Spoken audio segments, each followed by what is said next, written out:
नाड़ियों का वर्णन कर रहा हूँ, जिससे शीघ्र ही कुंडलिनी जागृत हो जाती है। आप पूरा वीडियो देखें और अंत में महत्वपूर्ण मंत्रों का ज्ञान कराऊंगा। नाड़ी का अर्थ होता है मानसिक प्रवाह।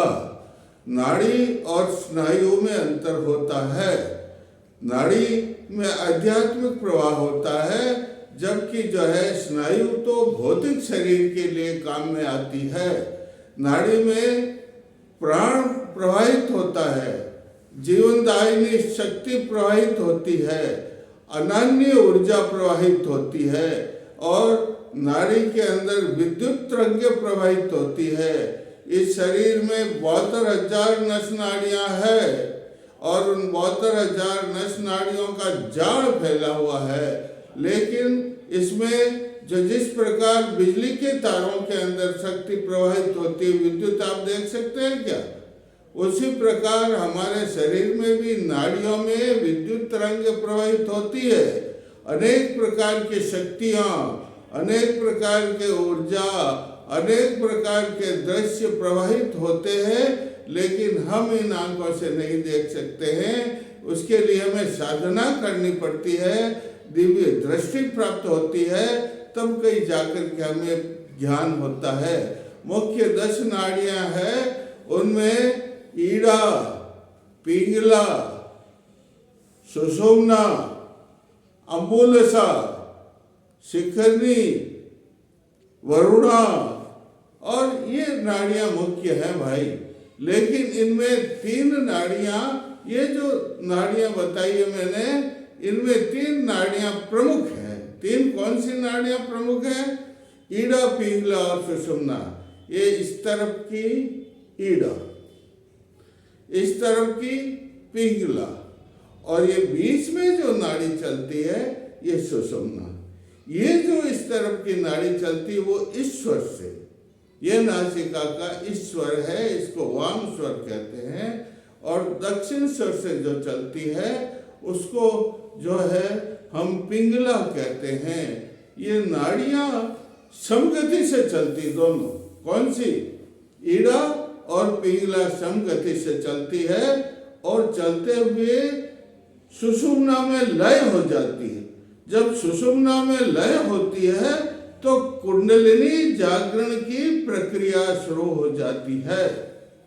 ये 3 नाड़ियां मूलाधार के अंदर जो है युक्त त्रिवेणी, मुक्त त्रिवेणी कहलाती है। और ये सब 3 नाड़ियां जो ऊपर जाती है प्रकृति में, तो ये युक्त त्रिवेणी कहलाती है। देखो, इसको त्रिकुटी भी कहते हैं।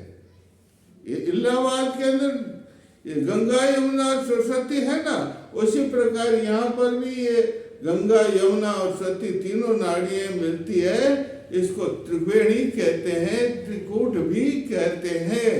योगी को इसमें स्नान करना चाहिए। कैसे? आत्म स्नान। कौन सा? ये आत्म तीर्थ है, साधारण तीर्थ नहीं है। इसमें योगी को स्नान करना चाहिए, उससे उसको शीघ्र ही सिद्धियां प्राप्त हो जाती है। देखिए, ये जो है हमारे ईड़ा, पिंगला और सुषुम्ना अलग अलग नाड़ी है। खोखला है, ये मेरुदंड यहाँ से शुरू होता है और यहाँ नीचे तक आता है। इसको मेरुदंड कहते हैं। क्या कहते हैं? मेरुदंड। इस मेरुदंड के अंदर तीनों नाड़ियाँ चलती है और बाल की शेष नोक के बराबर इसमें ऊर्जा प्रवाहित होती है, उसे कुंडलिनी जागरण कहते हैं। ईड़ा के अंदर वज्रा, वज्रा के अंदर चित्रणी और चित्रणी के अंदर ब्रह्म नाड़ी है। ये मुख्य नाड़ी है। कौन सी? जो है ऊर्जा प्रवाहित होती है इसके अंदर, वो है सुषुम्ना। उसके अंदर वज्रा और बिल्कुल सूक्ष्म मकड़ी के जाल की तरह जो नाड़ी है उसको कहते हैं वज्रा। और उसके अंदर जो नाड़ी है जो विद्युत तरंग के समान, विद्युत लता के समान है, प्रवाहित होती, उसे कहते हैं ब्रह्म नाड़ी। ये मुख्य नाड़ी है। योगियों को इसमें ध्यान करना चाहिए। योगियों को इसमें किस समय में ध्यान करना चाहिए? प्रातः काल और सायंकाल, जब ये प्राण का प्रभाव इन दोनों समय में सुषुम्ना नाड़ी में होता है, ब्रह्म नाड़ी में होता है। इस ब्रह्म नाड़ी में ध्यान कर, अरे इसको ही तो ब्रह्मांड कहते हैं। सुषुम्ना नाड़ी में ही सब लोग अवस्थित है, सप्त लोग, भूर्भुवः स्वः तत्स, ये सब इसमें है। तब लोग, महलोक, जनलोक, सत्यलोक, स्वर्ग लोक, ये सब लोग तो इसमें, किसमें? ये सुषुम्ना नाड़ी में स्थित है भाई। इसलिए इसकी साधना करने से तो हमारा उद्देश्य है कुंडली जागरण करना। हमारा उद्देश्य क्या? कुंडली जागरण करना। और जब हम कुंडली जागरण करेंगे तो सिद्धियां प्राप्त होगी। और कुंडलिनी चलती किसमें है? इस नाड़ी में तो चलती है। किसमें चलती है? सुषुम्ना नाड़ी में। और इसके 3 भाग बताए ना, खोखले भाग, गर्भ, एक तो जो सुषुम्ना के गर्भ में चित्रा, वज्रा और अंत में ब्रह्म नाड़ी है। ये ब्रह्म नाड़ी योगियों के लिए मोक्ष प्राप्त करने के, योगी अगर इसमें साधना करेंगे, इसकी सिद्धि प्राप्त हो जाएगी तो उनको मोक्ष प्राप्त होगा।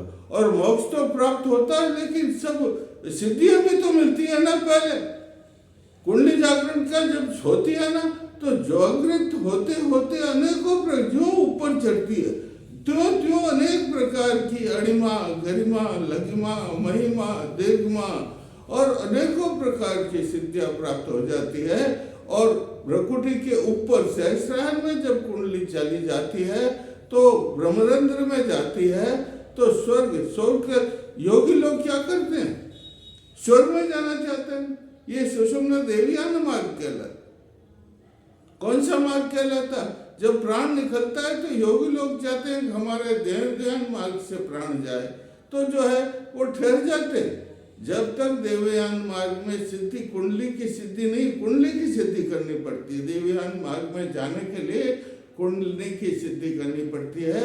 और इस कुंडली की सिद्धि करने के लिए जो दक्षिणायन में जो सूर्य उदय होता है नहीं, उसके लिए ठहरना पड़ता है। उत्तरायण में आता है धीरे धीरे, तब कहीं जाकर के सिद्धि होती है और वो जो है अपने प्राण को छोड़ते हैं। तो इस प्रकार ये नाड़ियां है भाई, ये जाड़ है नाड़ियां, आध्यात्मिक, इनको ब्रह्मांड भी कहते। अरे सारा ब्रह्मांड तत्पिंड, ये ब्रह्मांड है, वैसा का वैसा भी इसमें है। ये तो स्थूल शरीर के अंदर जो नाड़ी है सुषुम्ना, उसमें सब संसार है भैया। तो हमें इसमें इसकी साधना करनी चाहिए। और कुंडली का मंत्र है, ये कुंडलिनी का मंत्र आपको जपना चाहिए। ये मैं बता देता हूँ। एक तो सूर्य का राम ह्रीम रोम सूर्याय नमः, ये मंत्र आप जपिए। इस मंत्र को जपने से शीघ्र ही कुंडली जागृत हो जाए, क्योंकि सूर्य का इसका संबंध सुषुम्ना शरीर का संबंध है। ये हमारा सहस्रार है। जब कुंडली जागृत होकर के सहस्रार में पहुंचती है तो सीधा ब्रह्मांड से संपर्क हो जाता है। और जब ब्रह्मांड से संपर्क हो जाता है तो सब देवताओं से संपर्क हो जाता है और हमें अनेकों प्रकार की देवता और कुंडली माता में सिद्धि देती है। इसलिए हमें इसका एक मंत्र है कुंडली का, वो भी जपना चाहिए इस समय में। किस समय में? सायंकाल के समय में। मैंने कहा था समगति, ईड़ा और पिंगला के अंदर जो श्वास चलती 1 घंटा, 1 घंटा ईड़ा में चलती और उसके बाद में 1 घंटा पिंगला में चलती है। तो इन दोनों नाड़ियों में सांस बंद हो जाती है और फिर सुषुम्ना में किस समय चलती? सायंकाल समय, प्रातः काल।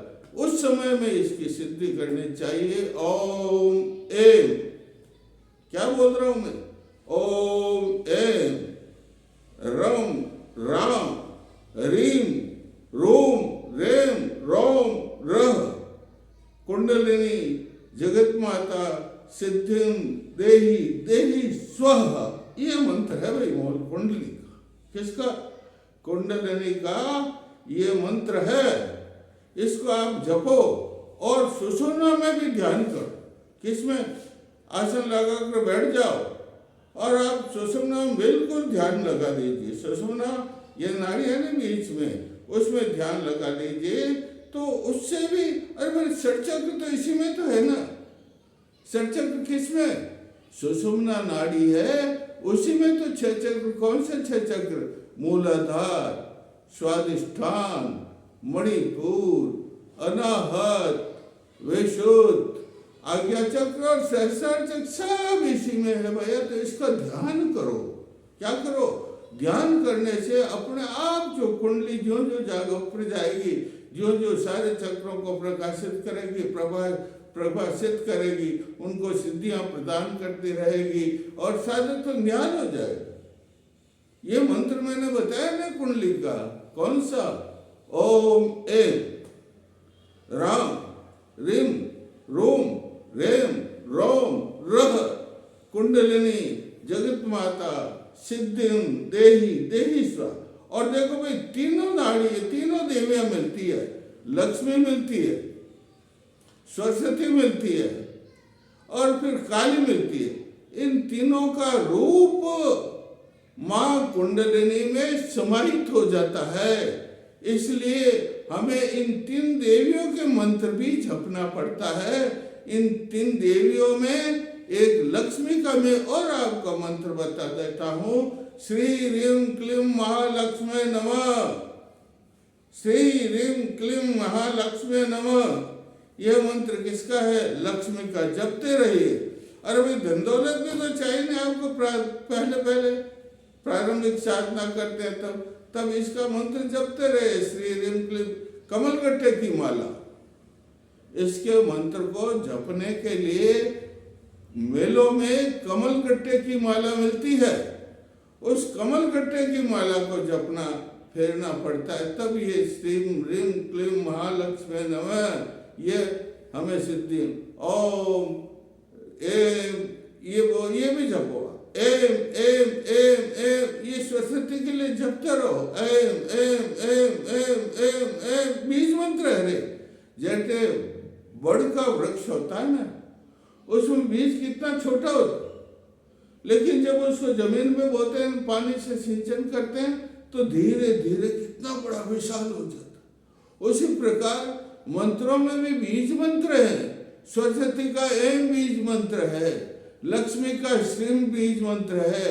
उसी प्रकार इनको अब जपते रहिए। महालक्ष्मी नमः, महालक्ष्मी नमः, महालक्ष्मी नमः, श्री रीम क्लीम महालक्ष्मी नमः, श्री रीम क्लीम महालक्ष्मी नमः। इसको आप जपने से भी ये सिद्धि प्राप्त। आपका मूल उद्देश्य सिद्धियां भी तो प्राप्त करना है। प्रारंभिक सिद्धि जब आप प्रारंभिक अवस्था में होंगे और धीरे धीरे 6 चक्रों को पार करके ऊपर पहुंचोगे तो सिद्धि तो प्राप्त। माँ तो प्रसन्न हो जाएगी। कौन सी माँ? कुंडलिनी माता तो प्रसन्न हो जाती है। और शास्त्रों में लिखा है, ज्यों ज्यों ऊपर पड़ती चढ़ती जाती है, त्यों त्यों साधकों को अनेकों 27 प्रकार की सिद्धियां। ये तो 9 तो क्या 27 प्रकार की। कितनी? आकाश दूर से सुनाई देना, भूत और भविष्य की बात जान लेना, और दृश्य अनेकों प्रकार के दृश्य दिखाई देना, और स्वप्न में दर्शन भी दे देती। माँ जब साधक को प्रसन्न हो जाती है तो स्वप्न में उसको अपना स्वरूप दिखा देती है। उसे भयभीत नहीं होना चाहिए। अगर भयभीत हो गए तो कुंडली का फिर नीचे चली जाती वापस। उससे भयभीत नहीं होना चाहिए। ओम ओम ओम भयभीत भय हटाने के लिए। क्या करने के लिए? भय को हटाने के लिए ओम ओम ओम ओम मंत्र जपते रहिए। सोहम सोहम सोहम कुंडली का मंत्र है। किसका मंत्र है? कुंडलिनी का मंत्र है। सोहम सोहम सोहम। इस पट्टे की माला। कौन सी माला? इस पट्टे की माला से जपो। एक शरीर जो है बिल्कुल हल्का करने के लिए वायु प्राण का मंत्र है कुंडली के लिए। ओम ओम फट स्वाहा, ओम फट स्वाहा, ओम फट स्वाहा। ये कुंडली ऊपर चढ़ाने के लिए। क्या करने के? अरे जागृत तो हो जाती। जागरण का मतलब तो इतना ही है, कुंडली जो है सुषुम्ना के नीचे जो छेद होता है वो सुई की नौ के 1000 भाग के बराबर होता है, उसमें प्रवेश कर जाती है तो उसको कुंडलिनी जागरण कहते हैं। लेकिन कुंडलिनी जागरण से 6 चक्रों का भेदन करते हैं, तब जाकर के अनेक प्रकार की सिद्धियां प्राप्त होती है। तो हमें षटचक्रों का भेदन करने के लिए प्रयास करना पड़ता है। इनके भी अलग अलग मंत्र हैं। उन सब मंत्रों का, जैसे मूलाधार चैतन्य कुरकुर स्वाधिष्ठान चैतन्य कुरकुर, मणिपुर चैतन्य कुरकुर, मणिपद में हूं, मणिपुर के लिए मणिपद में हूं, अनाहत चक्र चैतन्य कुरकुर, विश्व चक्र चैतन्य कुरकुर, और ओम ओम, ये सबसे बड़ा मंत्र कौन सा? प्रणव मंत्र है, जिसमें सारी सिद्धियां मिली है। और इसका जप करने से महाकुंडली तो परम प्रसन्न हो जाती है। इसलिए आप ओम का भी जप करें। किसका? और ओम का। और नाद सुनिए। क्या सुनिए? नाद रात को 12 बजे सो जाते हैं तो कानों में अंगुली डाल करके 10 प्रकार के नाद सुनाई देते हैं। वो सब कुंडलिनी के सिद्धि के ही है। उनको नाद कहते हैं। प्रकाश होता है, ध्वनि होती है, वो सब जो है प्राप्त हो, सिद्धियां प्राप्त होती है। इसलिए आपको लक्ष्मी का मंत्र भी जपना चाहिए, सरस्वती का मंत्र भी जपना चाहिए, एम ह्रीम क्लीं चामुंडाय विच्चे का मंत्र भी जपना चाहिए। और अनेकों मंत्र में रोज मंत्र बताता रहूंगा। आप रोज मेरे वीडियो को देखें और उन मंत्रों का जाप भी करें, जिससे कुंडली जागृत हो जाए।